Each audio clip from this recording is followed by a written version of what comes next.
Baik, di sini saya akan mempresentasikan mengenai ujian akhir semester, yaitu untuk presentasi responsi untuk mata kuliah praktikum otomasi industri. Nah, selanjutnya, di sini saya akan memperkenalkan diri saya sendiri. Perkenalkan, nama saya Iwayan Agus Kusumajaya, NPM 1906103330. Untuk penjelasan kali ini, saya akan menjelaskan mengenai tujuan praktikum, yaitu teori secara singkat, data dan pembahasan, dan kesimpulan. Nah, yang pertama untuk alat dan bahan, di sini saya menggunakan laptop, setelah itu software InTouch Wonderware.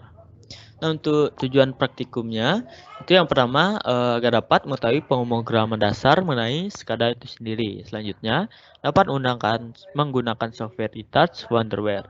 Itu dapat mengetahui logika pembuatan konsep SCADA itu sendiri. Setelah itu dapat mengetahui konsep SCADA dalam dunia industri. Dan yang terakhir dapat mengaplikasikan konsep SCADA dalam kehidupan sehari-hari. Nah, untuk teori secara singkat, SCADA itu merupakan supervisory control and data acquisition. Nah, di mana data tersebut berartikan sebuah sistem yang dapat mengumpulkan sebuah informasi atau sebuah data dari lapangan yang selanjutnya akan dikirimkan pada sebuah sistem dalam komputer yang akan dapat mengatur dan mengolah data-data tersebut menjadi sebuah output tertentu. Oke, selanjutnya untuk komponen. Itu terdapat 5 komponen utama, yaitu yang pertama HMI. Nah, HMI merupakan sebuah subsistem di dalam sebuah SCADA yang berfungsi sebagai media untuk menampilkan sebuah data dari hasil pengukuran pada RTU. Yaitu MTU. Nah, MTU merupakan singkatan dari Master Terminal Unit, di mana merupakan sebuah sistem di dalam komputer yang berfungsi sebagai pemberi data kepada HMI dan juga RTU. Nah, selanjutnya yaitu RTU yang merupakan singkatan dari Remote Terminal Unit yang memiliki fungsi sebagai terminal atau stasiun data yang terdapat pada hasil pengukuran dan pengendalian. Nah, selanjutnya yaitu PLC. PLC merupakan programmable logic controller yang digunakan sebagai subsistem dalam RTU. Nah, PLC ini juga bisa berfungsi sebagai pengolah data. Nah, yang terakhir yaitu sistem komunikasi. Itu merupakan sebuah komunikasi data dari RTU ke MTU. Nah, biasanya juga digunakan sebagai radio untuk mengkomunikasikan RTU yang mungkin letaknya jauh seperti itu. Nah, di sini untuk data dan pembahasan, yang pertama saya akan menjelaskan tujuan, hasil percobaan, dan analisis. Untuk maksud percobaan, di sini percobaannya menggunakan blower atau sebuah kipas, di mana dalam pengaplikasian blower atau dalam menyalakan blower tersebut menggunakan saklar yang berjumlah 5. Nah, masing-masing saklar tersebut akan memberikan output yang berbeda pada blower atau kipas tersebut. Nah, di sini merupakan hasil percobaan yang di kanan terdapat rangkaian awal yang sebelum dijalankan. Nah, di sini semua blower dan saklar dan slider akan off atau tidak menyala. Nah, untuk sebelah kiri merupakan rangkaian yang sudah dijalankan. Nah, di mana pada saklar yang sudah di-on-kan akan berwarna hijau dan ketika off akan berwarna merah. Nah, di sini juga terdapat slider yang mungkin fungsinya mirip. Jadi, ketika slider tersebut kita naik atau turunkan, maka kipas akan bergerak seperti itu. Nah, di sini terdapat 5 saklar yang masing-masing saklar akan menghasilkan output yang berbeda. Contoh, saklar 1 akan lebih lambat, setelah itu untuk saklar 2 akan bergerak lebih cepat, 3 lebih cepat lagi, 4 lebih cepat lagi, dan 5 yang paling cepat seperti itu. Nah, masing-masing saklar tersebut akan memberikan output yang nilainya berbeda pada blower seperti itu.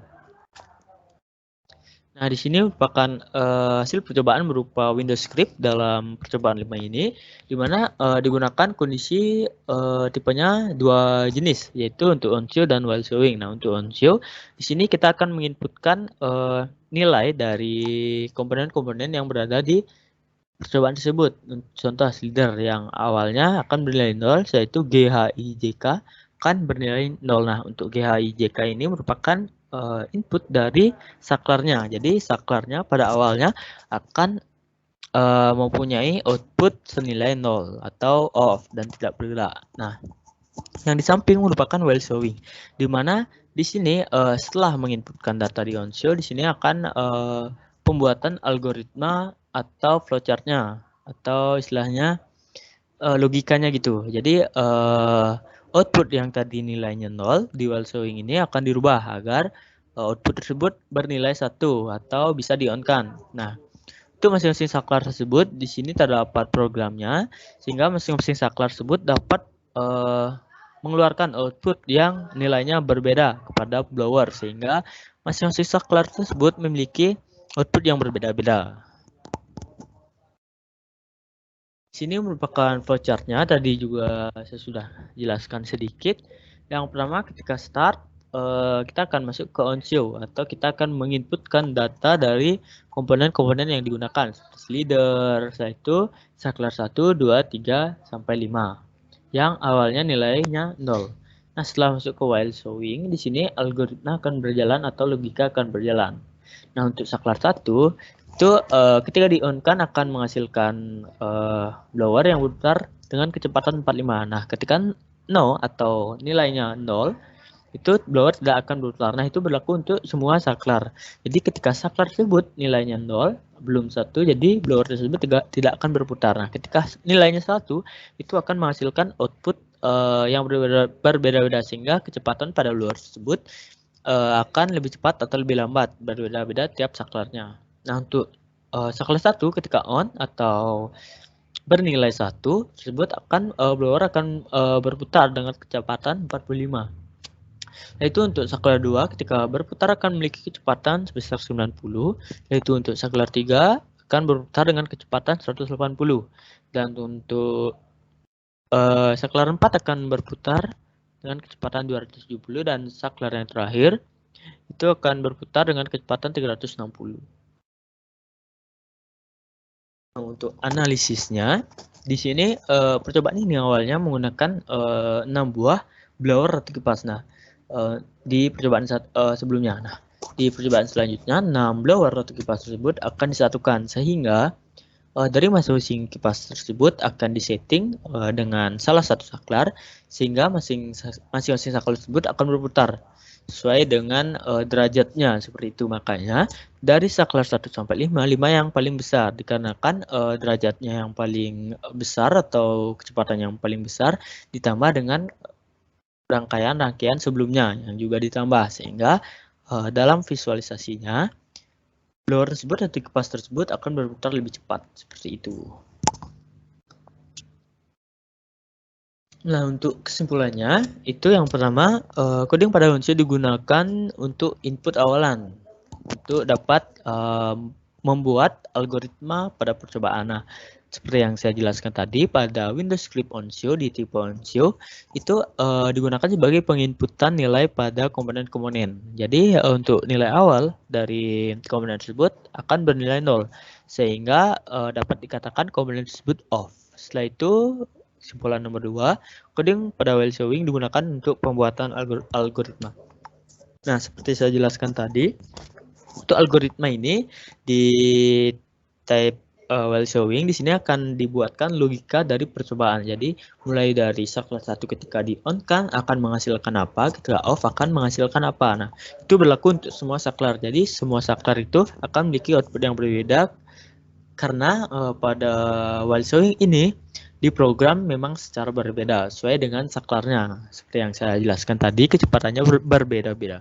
Dan untuk yang ketiga, yaitu setiap komponen perlu diatur sesuainya agar dapat berkoneksi. Nah, di sini setiap komponen sebelum dilakukan on atau jalan run-nya itu masing-masing komponen akan disetting untuk sesuaiannya sehingga nantinya bisa berkoneksi dengan komponen lain atau programnya. Nah, ketika tidak disetting ada kemungkinan rangkaiannya itu tidak akan berjalan ketika di run karena belum terkonek.